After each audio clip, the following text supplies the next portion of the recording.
Here's my Dr. Phil story. Every year, Doc and his family rent a yacht for 12 days in the Mediterranean, and that's their vacation. And it's the only way he can get away, because he is the most famous person in America. He's the most recognizable face, 6'4", bald dome head, porn mustache. You can spot him from any fucking where. And because he seems so approachable on television, and he really is approachable, I mean, he's a sweetheart of a dude, but people are always, anytime he goes out in public, they're just, oh, what about this? And that's fine at first, but eventually it will eat the skin off your fucking bones if you can't walk out of your house without somebody going, hey, my brother-in-law's all fucked up in the head, and I was wondering if you could just sit out for just a second. Come back here, asshole! And that's exactly how it happens. I've seen it, and so that's what they do. Well, this summer, my wife and I went on vacation to France and Monaco, and I need a break too. Sometimes I do 140 cities a year. I do more dates than any other comic, more cities than any other comic working the day because I just love fucking doing it. And 20 minutes from now, nobody's gonna give a fuck about what I have to say. So. While they do, I believe I'll do a lot of shows. Hey.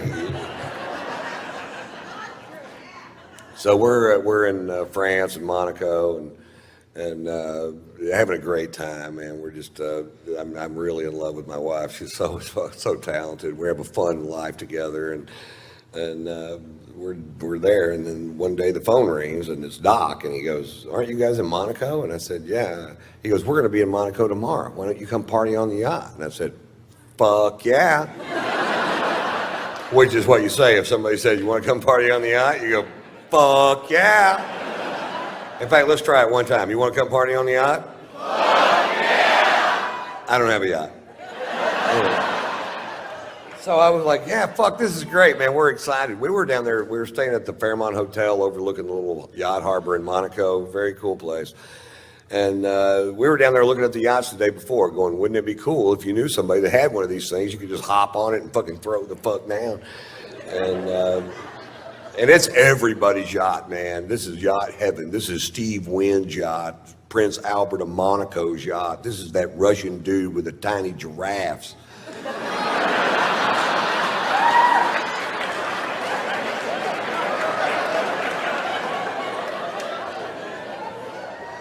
Anyway, they're coming in at 6:30 the next evening. So the next morning we wake up, or next afternoon we wake up and we go have this amazing lunch. And we're drinking this fucking great wine from France, probably. That'd be my guess if I had to guess, and I did have to guess. France. And we were just having a great day, sex, and just a fucking, and then we go down to the fucking harbor that evening at 6:30. Sure enough, Doc's backing in a 165-foot yacht. I'm not sure that's how they do it, but.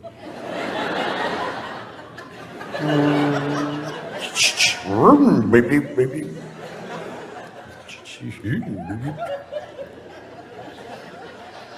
So the only way to get on the yacht is to walk on this gangplank to get on the yacht. And I'm walking on the gangplank going, nobody's stopping me.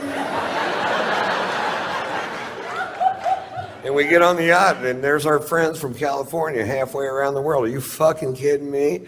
How much fun are we having? I'm hugging everybody. There's a bunch of people on the yacht. Anytime I'm hugging you and I'm in a strange place, what I'm really doing is looking over your shoulder trying to find a bar. That's why I'm turning you.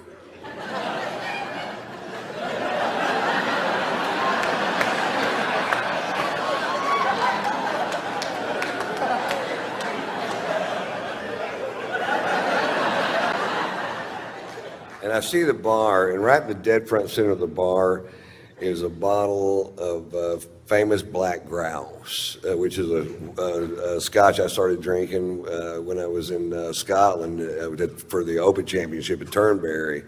And you start looking at what the Scots drink, and that's what they drink. And I'm like, oh, fuck, yes. And there they had a bottle of it on the fucking, it's kind of hard to find. And the bartender poured me a big old glass of whiskey, way bigger than this one. And I'm like, I'm in such a great mood. It tasted better than I'd ever tasted any fucking scotch ever. I'm like, oh, good Lord. What is that? That tastes like butter honey aged in Lindsay Lohan's pussy.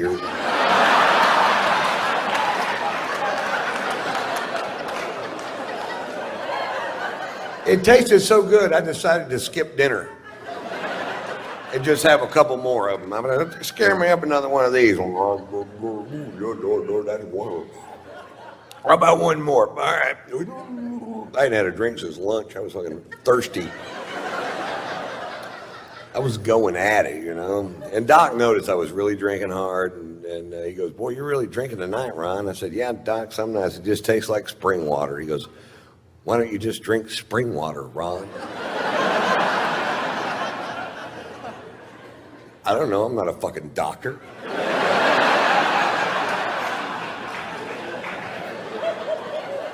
So this is going on for fucking hours. Now they really love Margot.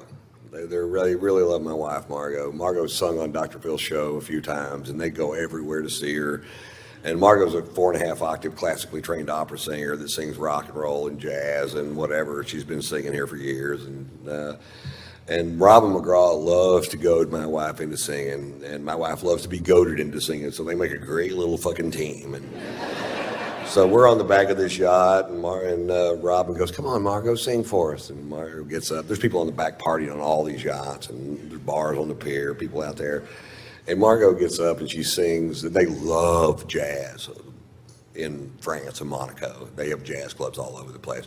And she gets up and she sings a jazz standard at full voice, which I don't get to hear her sing at full voice. She sings around the house, but not at full voice. And when she sings at full voice, it makes me cry. And oh no. And she finishes the first song at full voice, and people stand up on the back of all these yachts and start cheering. They go, "Yeah!" And I'm like, "Oh, how cool is this, man? They really dig jazz. I forgot how much they dig jazz." She gets up and sings another song, fucking screaming. And then people are gathering up around the back of the boat. And by song 4, there's 400 people behind the boat listening to her sing. You could hear a pin drop, just like this, pin drop. And she's just killing it. And I have a little secret. I am fucking hammered, man. I am so drunk. I can't even believe it my fucking self how drunk I am. I'm like, Jesus Christ. Whoa. And I'd get a drink and I'd take one little sip out of it and I'd talk to somebody, I'd look back and it's empty. I'm like, anybody else drinking out of this glass?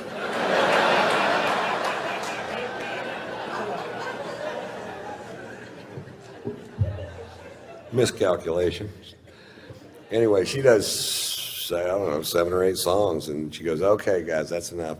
And she sits down, and Doc goes, "Well, Ron, you want to do something?"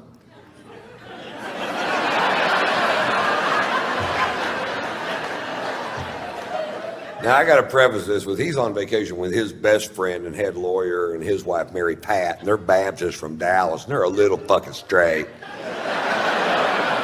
And they're about to find out my secret.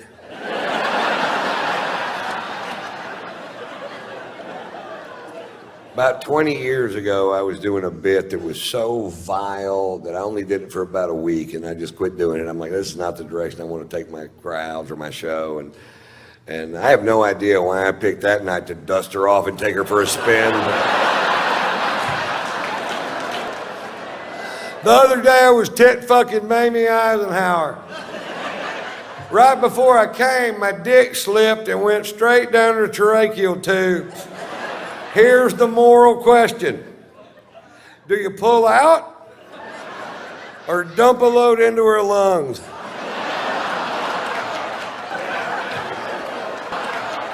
Yachts are pulling up anchor on both sides of us as fast as they can pull them up.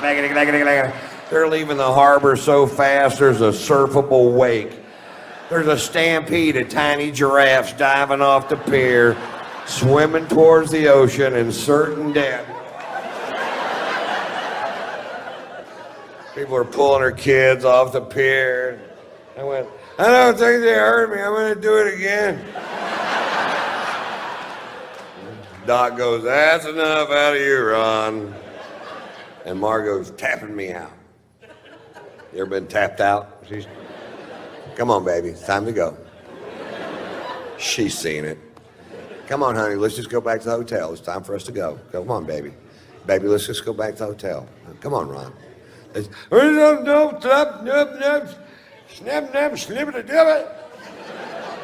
I speak fluent drunk. That means I don't know why you want to leave. I'm having a perfectly good time.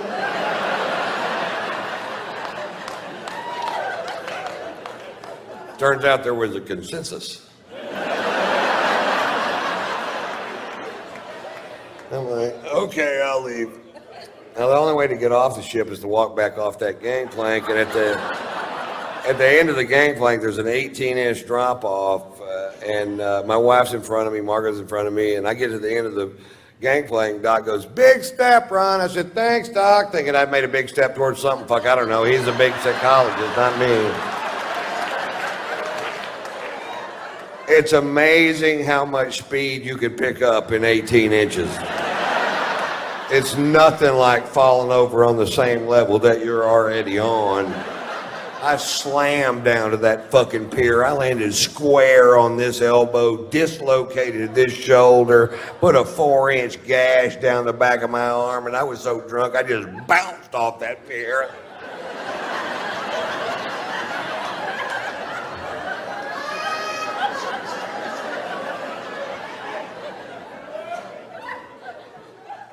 Fade to black.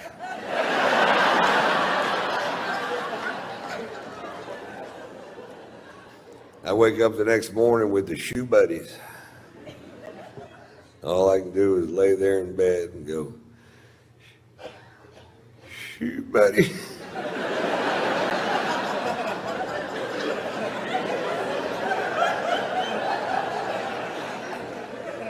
I can't move my shoulder. Shoe buddy. My shirt stuck to my arm with blood and giraffe hair and whatever the fuck else you find on a pier.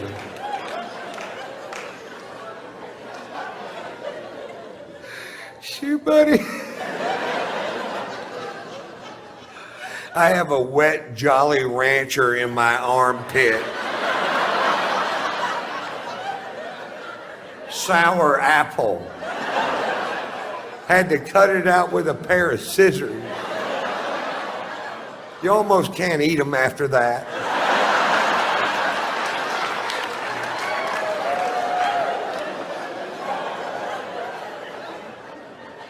Shoe buddy. I slowly opened my aching fucking eyes. And there's Margot.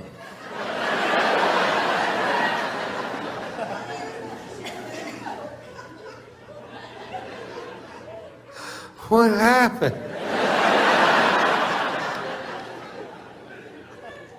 You got really drunk last night, Ron. What'd I do? Well, you did the tits fucking Mamie Eisenhower story.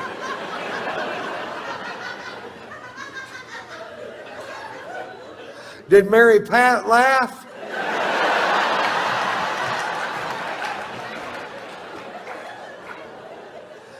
Mary Pat left is what Mary Pat did.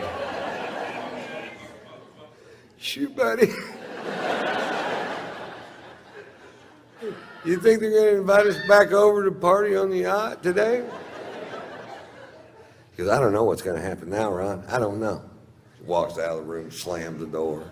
And I just start berating myself. I'm like, why do you do that, Ron? Why do you get so drunk it ruins things for other people? Why can't you just drink like a regular goddamn person? Is that too much to ask? You have a wonderful son and a beautiful wife, a great career. Why don't you make some changes in your life that'll make a difference in the long run? And about then the phone rang and it was Doc and he goes, you guys gonna come party on the yacht? And I said, fuck yeah!